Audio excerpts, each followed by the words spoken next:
Okay, we're waiting on nothing. Got that? Okay. Okay, so. I'm waiting. I'm waiting on nothing.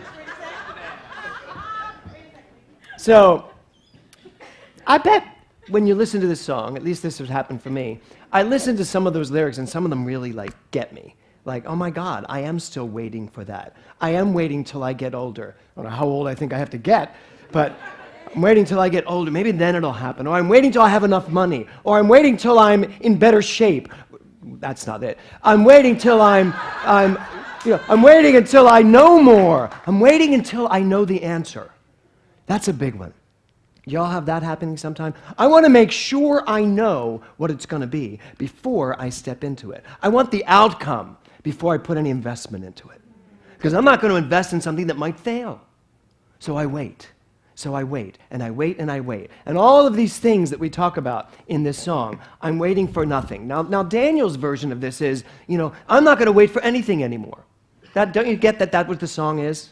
Right? But I have a different perspective on it.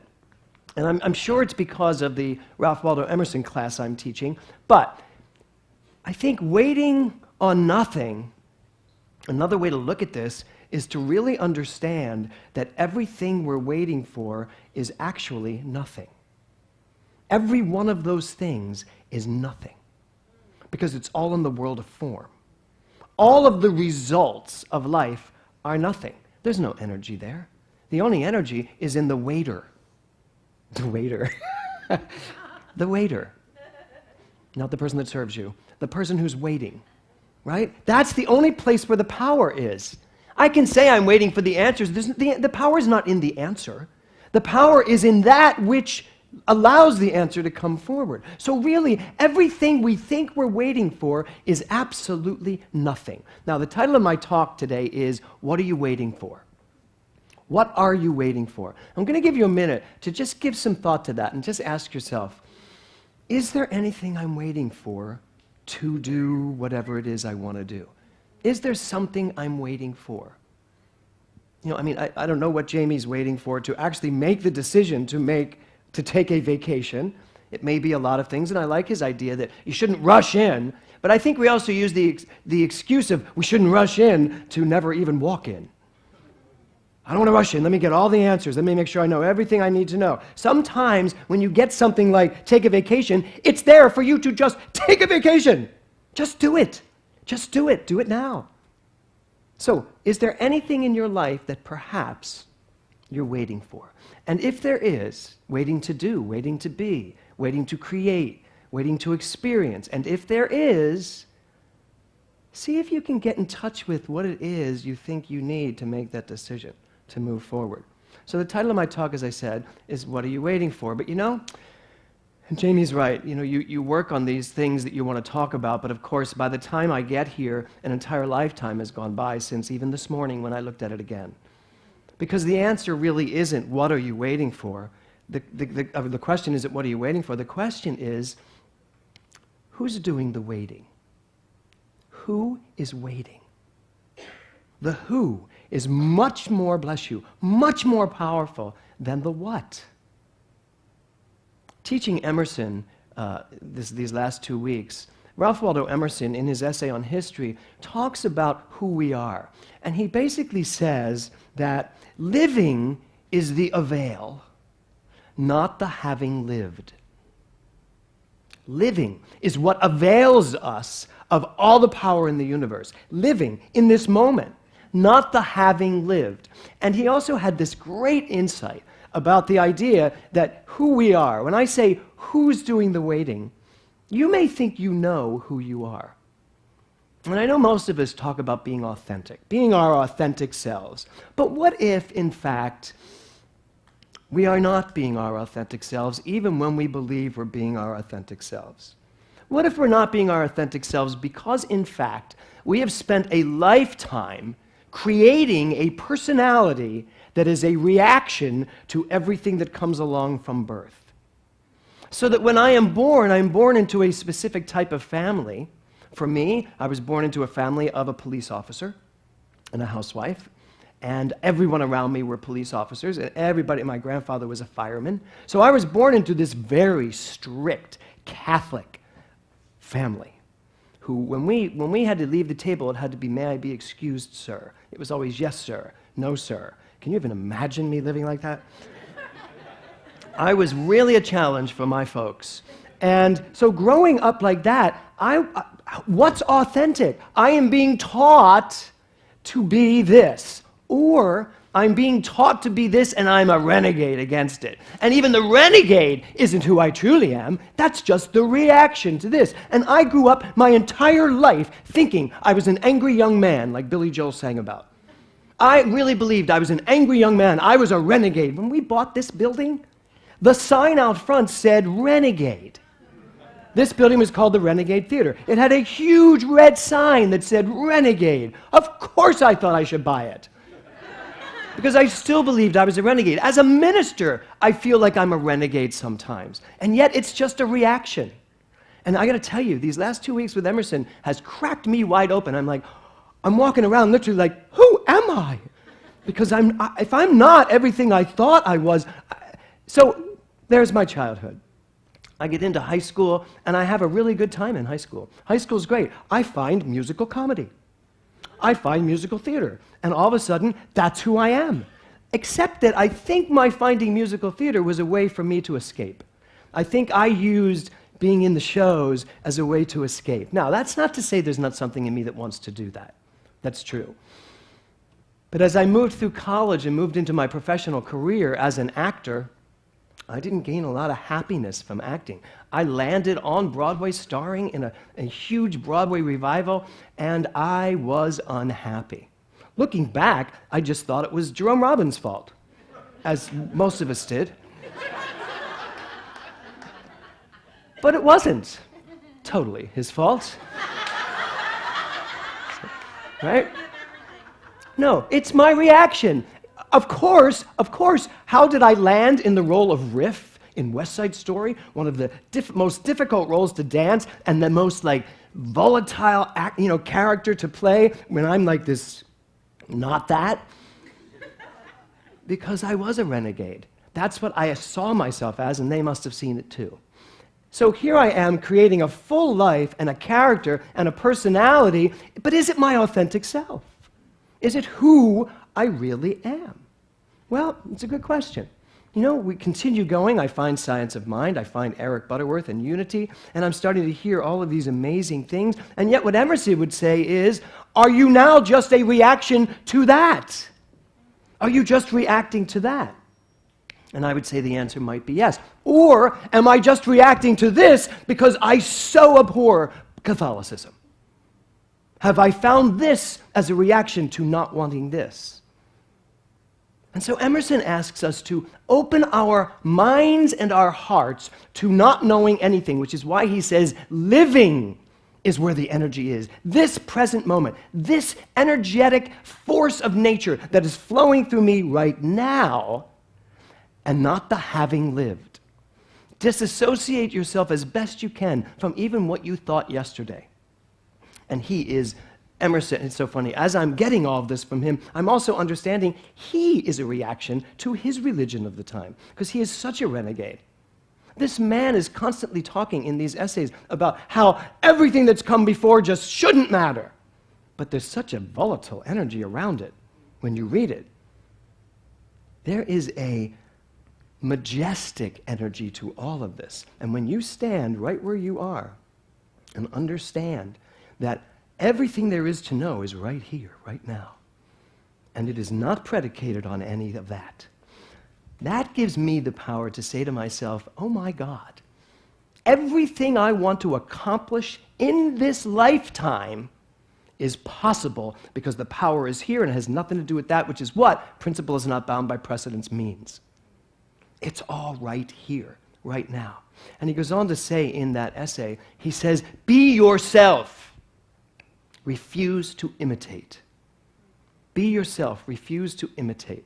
There's been a lot of talk lately about church and about what do we do on Sundays, and what do we do at church, and what is church, and what is spirituality, and where are we going, what's going on? And we look around, and I still see church happening the way church happens.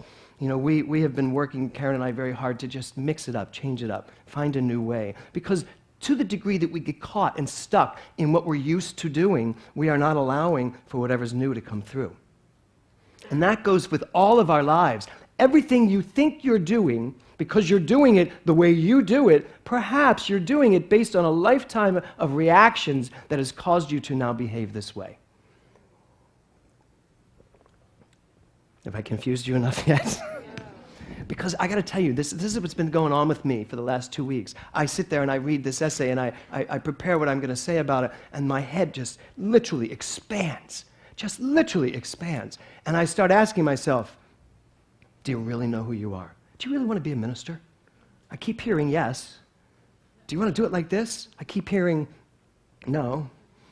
There's another way, there's a bigger way, there's a better way. It doesn't change this. I love this. I love what we do on Sundays. So when I say, what are you waiting for? I really mean, who are you waiting to become? Who are you waiting to become? And if it has anything to do with all of this, then you're missing the power available in this moment. Which brings me to what Ralph Waldo Emerson talks about when it comes to prayer. Prayer. You know, I was talking with Heather this week, and she was talking about she came from a lifetime of worship. And I said, I have no desire to worship whatsoever, because who would I be worshiping? I think worship is done, at least for me. It's not about worshiping. It's about celebrating. And we were in agreement on that, by the way. It's not like we were saying, no, right? No. Worship. It's not about worship. Certainly when I hear worship, I'm like, and thank you for giving me everything. It's not that. It's about, how do I become a living prayer? How do I become a living example of who I am? My real self, not the self that imitates. And it's kind of hard in this world not to imitate something. I think we walk around imitating. We still wear clothes. So, some of us, sometimes, right? Even fashion. This week I went out to buy something, and I'm standing in the store, and I literally was like this. I was like, I can't buy that. I think that reminds me, and I couldn't buy a thing. I was like, everything I look at, I think, oh, I saw that on so-and-so. Oh, that looks good. That'll look good on me because that's what it should look like. I was like, I can't buy anything. This morning I got up, looked in my closet, I went, I'm putting jeans on. It's the most neutral thing I can think of at the moment. Literally. And I'm okay with this. I love this concept of just breaking it all down. Stop thinking you know who you are and find out who you are. Yeah. That's where I am. That's what this is all about. So when he says, be authentic, don't imitate. And then he goes into prayer, the living prayer. Here's what he says prayer is. Prayer is a contemplation of the facts of life from the highest view. Prayer is a contemplation of the facts of life from the highest view. I can almost guarantee you that most of us view the facts of life like this. Here's what's going on. Oh my God! How am I going to fix this? I can't even see you anymore, but I can feel you. And that's what we do. We are so concerned with getting everything right. And here it is. This is my life, and this is my stuff, and this is my money, and I don't have enough. And here's my health. Oh, the doctor said this. Whoa! And suddenly we're impaling ourselves on the facts of our life. Anybody else feel like that sometimes? I know. So, I love this idea. The contemplation of the facts of life from the highest view.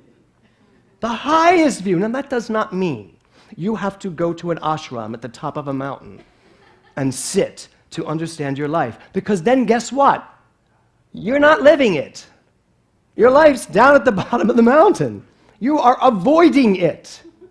Now, I'm not saying there's anything wrong with that for a moment or two, or a year or two, whatever you need to do. Just to understand, where is the highest view? What is the highest view? Right? But once you get that highest view, once you understand it, it is time to walk through life in that highest view and to see it all that way. So when I ask a question, what am I waiting for? It was funny because I had a whole trajectory of where I wanted to go with that. and really deal with the lyrics of the song and talk about, actors. Talk about actors who are waiting to be really brilliant before they really step out and show the world who they are. No, the really brilliant people are the ones that are just stepping forward and showing us who they really are. That's fascinating. The person who has to wait till it's perfect to get out there, generally, A, it's not so perfect, and B, it's boring, because it's most likely an imitation of what perfect should look like. And that is still an imitation. Warts and all, we are perfect. Everything about us is perfect. If I were to fall down on this stage today, that would be perfect. Whatever is going on in your life is perfection. Now, contemplate it from the highest view possible. Contemplate everything that's going on from the highest view possible, and then see what happens. This month has been great for me, the do it now. I've gotten so much done. My backyard looks great. I've really done things as they have come along and really gotten out of that. We started this month with the procrastination question. Procrastination, for or against it. I am against it. I think it's so important to just do what's in front of me. But when Ralph Waldo Emerson says that living is the avail, staying alive, staying awake, staying alert, being willing. I heard Deepak Chopra say this morning that no matter what you are doing, if you are conscious of it, you are expanding it. And that would say to me, I have to stay awake and be conscious of everything I'm doing. But most importantly, to make sure I get to that highest view, so I'm not imitating, so I'm not cookie cuttering everything. Because sometimes, do you ever get the feeling that there's just, as Peggy Lee used to sing, is that all there is? Do you ever get the feeling that there's just more? There's more. But it's not over there. It's not out there. It's not what this person is doing. It's not what that person is doing. It's here. It's right where I am. And that's the shift. That's the change. I think sometimes Emerson says this. He says, what we love, we get to have. What we love, we get to have. And then we have to ask ourselves, do I really love what I say I love? And if I do, why isn't it here? If I do, why am I not doing it? If I had $1 for every person who has shared with me that they're not living the life they want to live, but they plan on living it someday. And as we all know, someday never arrives, because it's always, in the present moment, someday. You don't arrive at someday. You are living in someday. What we love, we get to keep. So, what are you waiting for? When I ask myself that, the answer is nothing.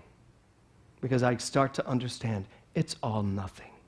The nothingness of life has nothing to do with who I am.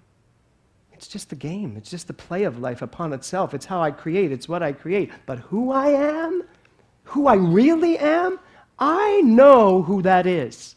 And it is not physical. It's not this body. It's not what I put on this body. It's not the words I speak. Connie gave a brilliant meditation this morning. She asked me, she said, which quote do you want? And I was like, that's the quote, because that's what I'm talking about today. We think the words are so important. Emerson said something, he said, which made me laugh. He said, what I like best about church is the moments before church when all there is quiet, before the minister starts speaking. And I read it, and I was like, oh, he has never heard me. But I got it. I totally understood it. And because he talked about the preaching, I am not up here preaching. I'm up here learning. And I want you to know that. I am not here preaching at you. When someone said to me, what's your lecture today? I said, I don't lecture. It's not like I want to lecture. I don't need to lecture. I need to live and learn. And I am not afraid to get up here and do that in front of you, because you're not afraid to do that in front of me. And that's really what this is all about. You can call it church. You can call it worship. You can call it Calcutta. I don't care what you call it. Oh, right? But it's really just one thing. Every single one of us looking for that moment where we make that paradigm shift into knowing who we are. So if I could have everybody back up here. Prayer Yes, not all of you, just these people. Prayer, Robbie, you guys, come on out. So prayer is the contemplation of the facts of life from the highest view. So I'm going to give you a moment here. Just take a deep breath. And I want you to think about the facts of your life. What's going on? What's happening? What are you dealing with?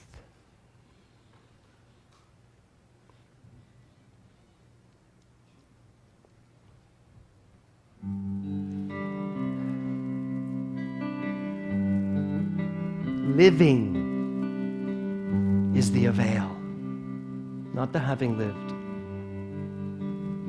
Each one of us right here, right now, as we step into this moment of just allowing, I invite you to step back from your life, from that person you think you are. Step back. Get to the highest view you can find as you are looking at your breathtaking life. And then know nothing about it. And then see what you can know.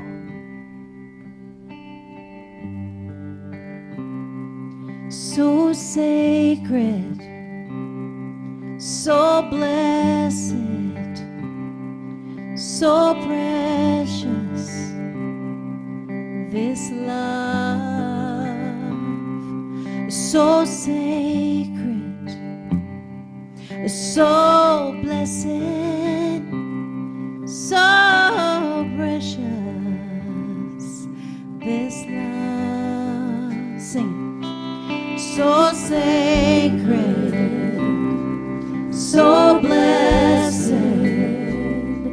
so precious,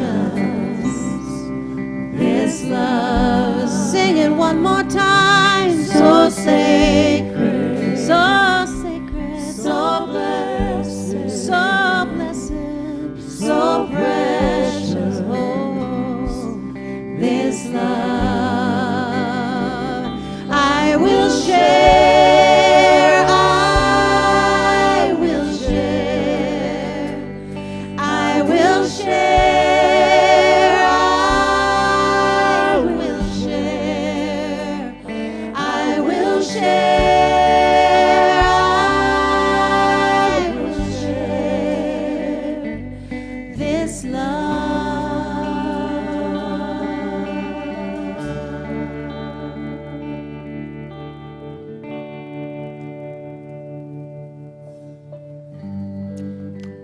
So I think it's time for us to literally wait for nothing and to understand the nothingness that everything is. I think it's time for us, when we ask the question, what am I waiting for, to literally transport ourselves to the understanding that the who's waiting, is the bigger question. And I invite you this week to really step into this practice, to really start understanding that there is nothing to worship. There is something to know and something to be. And so we really do step into that contemplation of our lives from an active place of knowing from the highest view possible. And this week, as you go through your week, give yourself that opportunity to literally see your life from the highest place possible. I guarantee you that when you see that from there, you will love it so intensely that you can't help but expand it. I will share, I will share, I will share, I will share, I will share,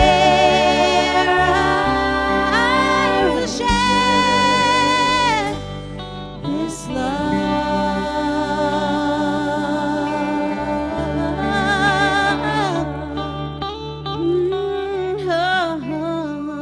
So sacred, so blessed, so precious, this love.